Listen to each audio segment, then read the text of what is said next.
Assalamualaikum warahmatullahi wabarakatuh. Selamat sore, salam sejahtera untuk kita semuanya. Hamdan wa syukranillah, salatu wassalamu ala rasulillah, Sayyidina Maulana Muhammad ibni Abdillah, wala hawla wala quwata illa billah, amma ba'd. Yang saya hormati Mas Menteri Bro Sandiaga yang barangkali sudah meninggalkan acara ini. Yang saya hormati Ibu Gubernur Jawa Timur, Ibu Khofifah Indar Parawansa, semoga sehat selalu, Bu. Amin. Sahabat saya Bupati Ponorogo, Pak Haji Giri Sancoko. Ini kalau teman-teman Unitomo pengen tahu perjuangan Pak Giri jadi bupati, itu tanya saya. Beliau ini from zero to hero. Maka kalau anak-anak Unitomo melihat kesuksesan oleh seseorang, jangan lihat suksesnya tapi lihatlah prosesnya. Karena sukses itu melalui banyak proses, bukan melalui banyak protes. Ketua Lidikti Wilayah 7 Profesor Dr. Insinyur Suprapto DEA, dan tentunya Sohibul Hajat acara kita hari ini, Ibu Rektor Marwiyah, yang mudah-mudahan walaupun usianya kolonial tapi seleranya milenial. Dan seluruh peserta Zoom dalam rangka Dies Natalis Unitomo ke-40 serta mensyukuri 76 tahun Indonesia merdeka dan ikhtiar batin agar Allah mengangkat virus corona dari bumi Indonesia. Saya sepakat kalau kita tertimpa musibah itu kembalinya langsung kepada Allah. Karena Al-Quran mengatakan fafirru ilallah. Larilah kamu kepada Allah. Saya sering mengatakan gembok tidak pernah dibuat tanpa kunci. Demikian pula Allah tidak pernah memberi masalah tanpa solusi. Untuk itu tetap usaha, berdoa, dan sabar menanti, jalan keluar itu akan datang. Pasti. Sebelum saya lanjutkan, saya pengen kirim Fatihah untuk 9 tokoh Nahdlatul Ulama yang bergelar pahlawan nasional. Mari sama-sama mengirimkan Fatihah kepada 9 tokoh NU yang bergelar pahlawan nasional. Yang pertama tentunya Kiai Haji Hasyim Asy'ari. Ini sambil saya mengingat-ingat ini supaya anak-anak Unitomo juga tahu nama-nama pahlawan. Hari ini krisis kebangsaan, ketika kita dihadapkan kepada persoalan kebangsaan, tapi juga di satu sisi kita kurangnya pendidikan tentang wawasan kebangsaan. Sebelum saya lanjutkan, barangkali Bapak Ibu, dulu orang kayak saya ke atas ini barangkali sampai Bu Khofifah itu. Ketika masih SD itu kan diajarkan banyak hal untuk mencintai bangsa ini. Soal kurikulum pendidikan dulu di SD kita diajarkan PSPB, Pendidikan Sejarah Perjuangan Bangsa. Bagaimana kemudian kita dikenalkan dengan nama-nama pahlawan. Kemudian kita juga diwajibkan untuk bisa dan menyanyikan lagu-lagu kebangsaan. Bagaimana kemudian kita dipahamkan terhadap Pancasila dengan kurikulum namanya PMP. Tidak hanya itu, setiap kita masuk dari satu jenjang pendidikan ke jenjang yang lain, kita diadakan penataran P4 dan lain sebagainya. Sehingga wajar orang-orang kayak saya ini kemudian betul-betul mencintai bangsa ini, mencintai para pahlawan yang ada di dalamnya. Namun coba dilihat hari ini, ketika krisis kebangsaan itu muncul, justru pendidikan-pendidikan yang tadi saya sebutkan tidak ada.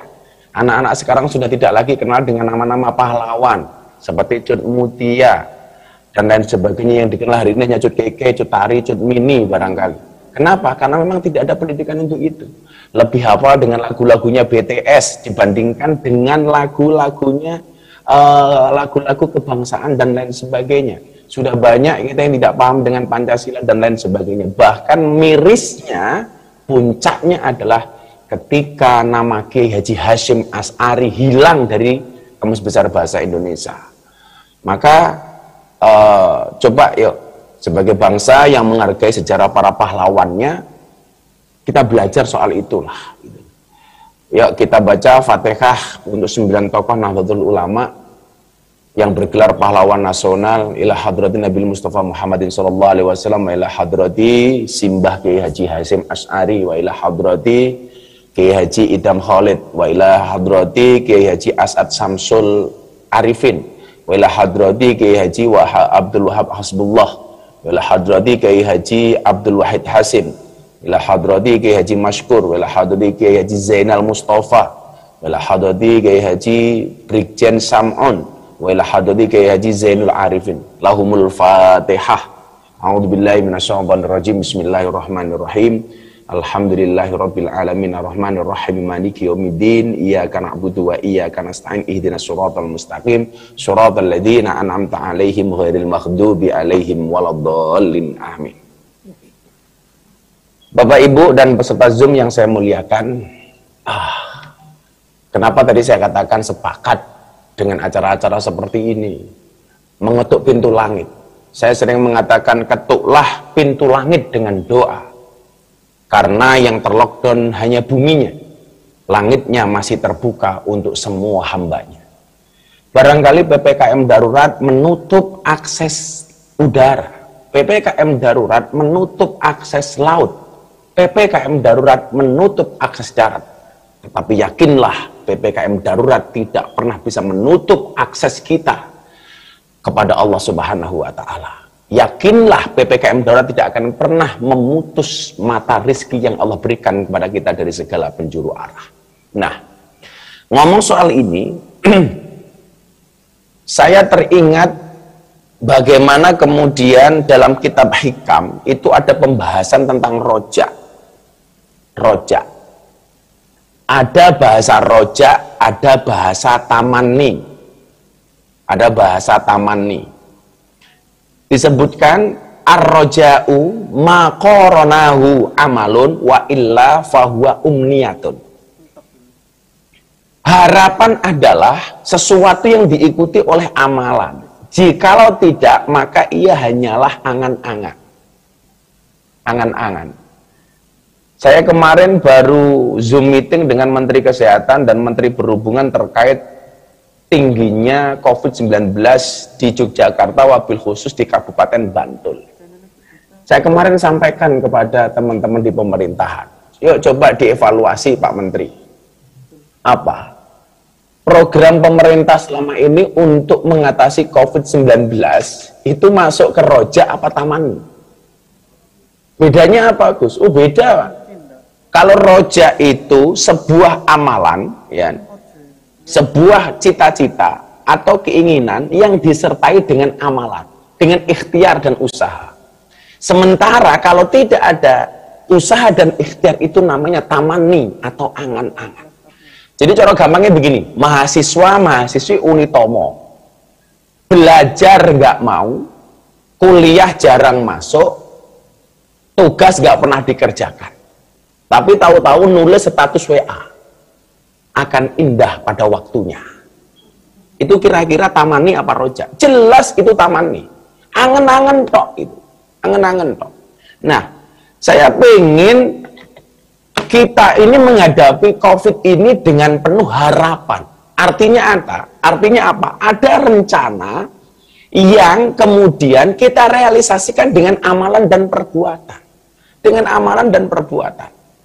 Jadi, kalau secara gampangnya begini, Imam Abi Thalib itu kan pernah mengatakan, musibah terbesar adalah hilangnya harapan. Hilangnya harapan. Nah, menurut para ahli, imunitas itu kan bisa naik, salah satunya adalah dengan harapan baik dan optimisme. Ketika harapan baik ini kita munculkan, optimisme ini kita galakkan, maka immunity itu akan naik. Sementara hari ini kita melihat persoalan COVID ini, ya nyuwun saya lebih banyak nakut-nakutinya itu. Jadi lebih banyak larangan-larangannya tanpa solusi. Saya kasih contoh umpamanya. Kalau orang kaya itu ngomongnya ya prokes. Orang punya uang itu ngomongnya ya prokes. Tapi bagi orang miskin, apa yang diharapkan? Cuma satu, makan.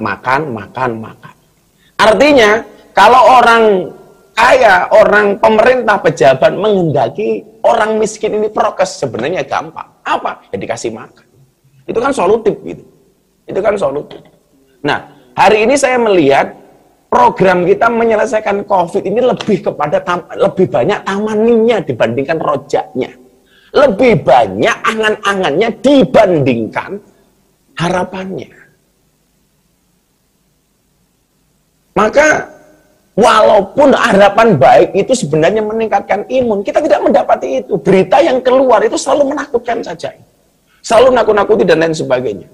Makanya coba disampaikan oleh Ibnu Athaillah As-Sakandari.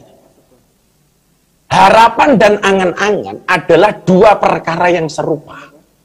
Tetapi datang melalui saluran yang berlainan. Lalu meninggalkan kesan yang berbeda. Ar-roja atau harapan memberi daya hidup bagi seorang hamba dengan keinginan positif untuk beramal ibadah. Sedangkan angan-angan adalah sifat negatif, di mana pelakunya yang keinginan besar, tapi tak mampu melakukan apapun. Itu jadinya tak lebih hanya mimpi atau lamunan saja. Atau lamunan saja. Yang saya sering bilang itu di YouTube itu, kerja ora gelem, megawe ra gelem, usaha ra gelem, macul ra gelem. Kok tahu-tahu bikin status akan indah pada waktunya. Ndang tanginya turumu miring, mimpimu elek, saya bilang. Sama halnya saya menasihati santri.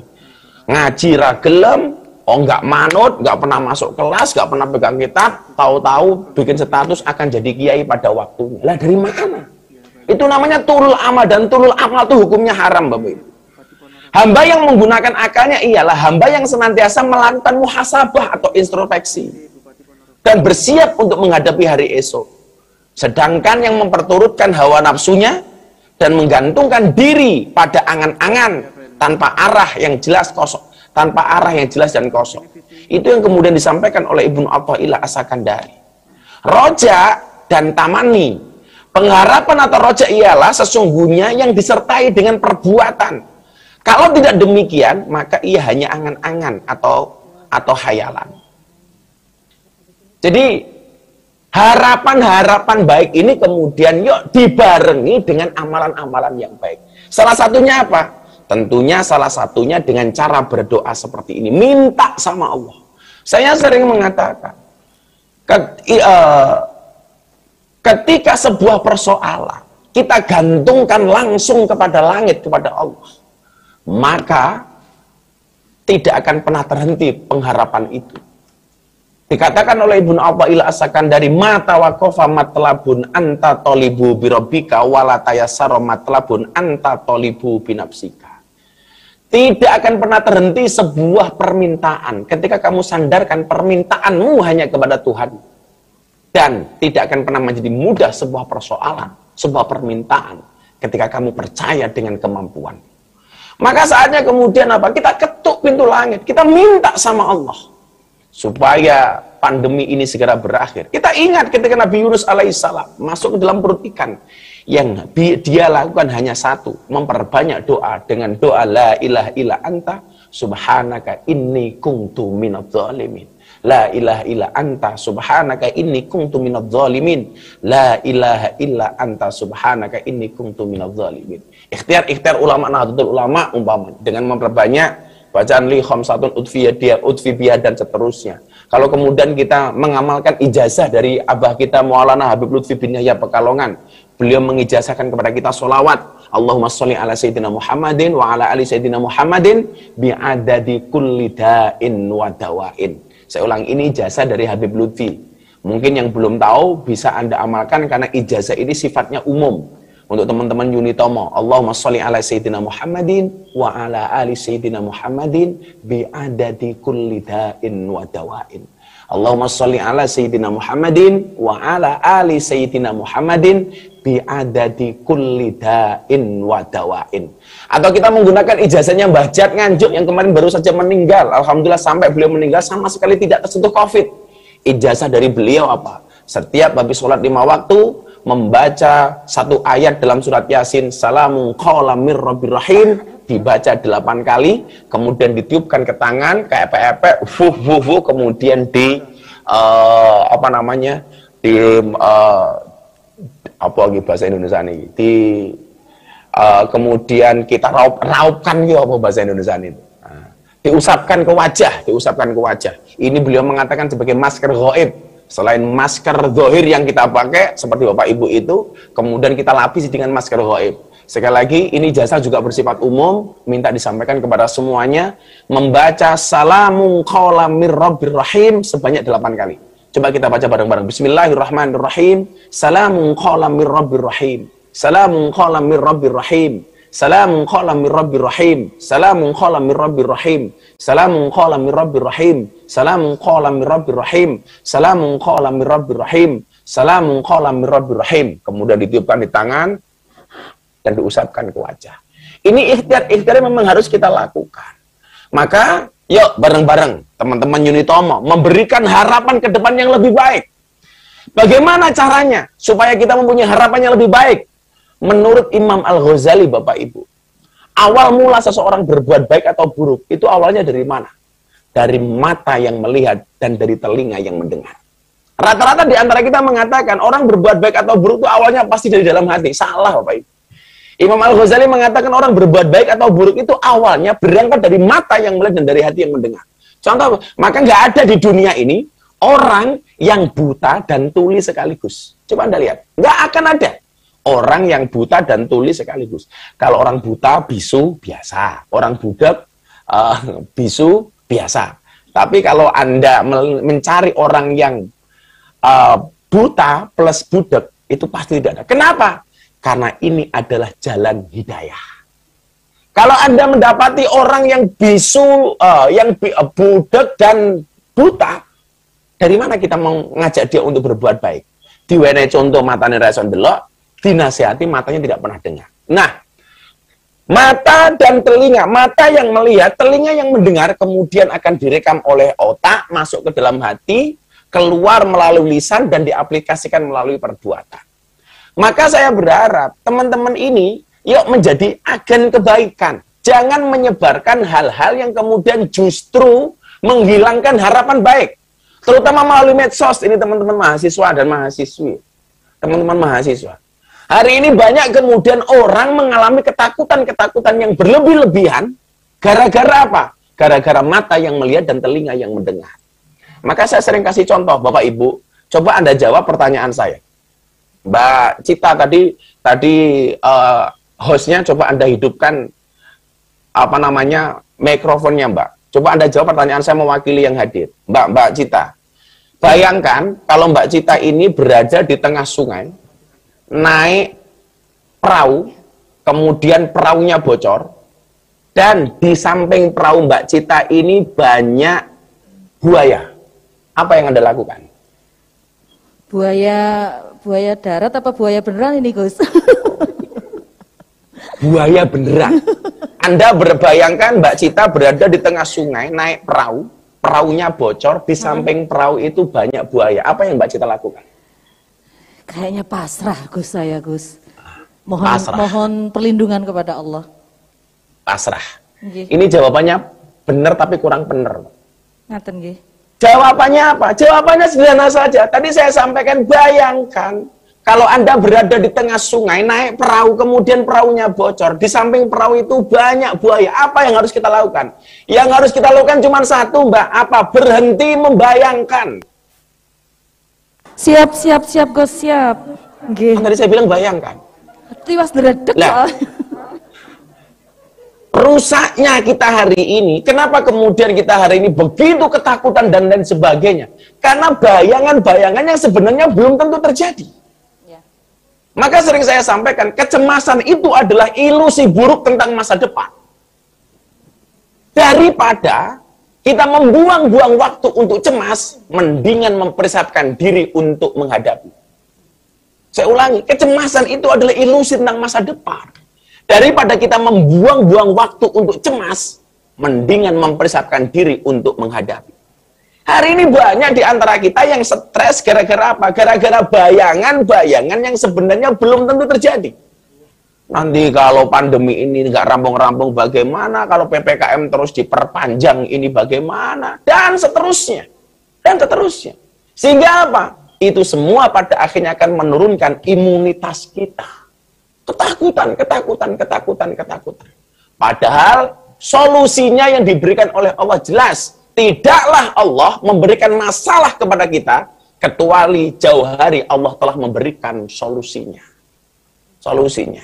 Maka Bapak Ibu, sekali lagi saya apresiasi Ibu Rektor dengan acara kita sore hari ini. Mudah-mudahan ada harapan yang disertai dengan amalan yang kemudian bisa menjadi solusi bagi kita pagi hari ini. Tapi yang jelas, ingat, musibah yang membuatmu dekat dengan Allah lebih baik daripada kenikmatan yang membuatmu lupa mengingatnya. Musibah yang membuatmu dekat dengan Allah lebih baik daripada kenikmatan yang membuatmu lupa mengingatnya. Musibah itu mengecil jika dirahasiakan, membesar jika dikeluhkan, terurai jika diadukan pada Allah, merumit jika diumbar pada manusia. Itu yang mungkin barangkali saya sampaikan. Mudah-mudahan apa yang kita lakukan ada rojak bukan tamani.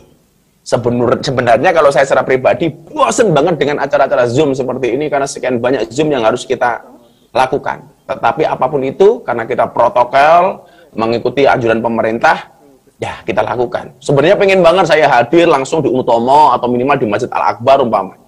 Itu betul-betul rindu. Itulah bedanya, rindu dengan luka. Luka bisa sembuh, sedangkan rindu makin kambuh. Sebelum saya tutup, mari bersama-sama bersolawat. Dan pesan saya untuk semua teman-teman mahasiswa dan mahasiswi di Unitomo, selalu saya sampaikan, orang yang niat belajar, dimanapun dia akan mendapatkan pelajaran, tapi orang yang tidak niat belajar, sedang belajar pun, dia tidak akan pernah mendapatkan pelajaran.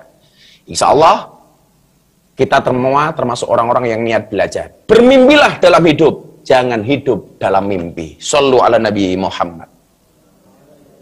Hasbi Rabbi Jalallah ma fi qalbi ghairullah Nur Muhammad Sallallahu la ilaha illallah. Bareng-bareng hasbi rabbi jalallah, cukuplah Allah yang maha agung sebagai penolongku. Ma fi qalbi ghairullah, tidak ada sesuatu pun di dalam hatiku kecuali asmamu ya Allah. Nur Muhammad sallallahu, cahaya Muhammad yang kau bersolawat kepadanya. La ilaha illallah, tidak ada Tuhan kecuali Allah. Hasbi Rabbi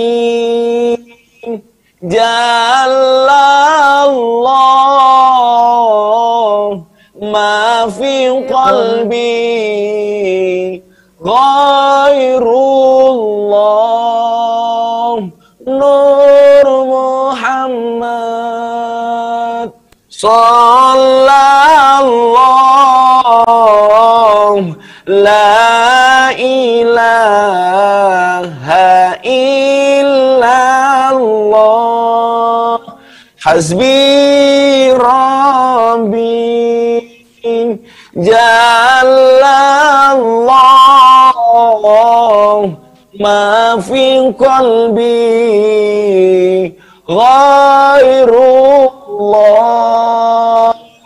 Nur Muhammad Sallallahu la ilaha illallah. Akhirnya Bapak Ibu, ingat, orang cerdas itu ialah orang-orang yang meninggalkan dunia sebelum ia meninggal dunia. Dia bersedekah sampai kaya, bukan kaya baru bersedekah. Dia berdakwah sampai alim, bukan sudah alim baru berdakwah. Dia datang ke masjid sampai tua, bukan tua baru ke masjid.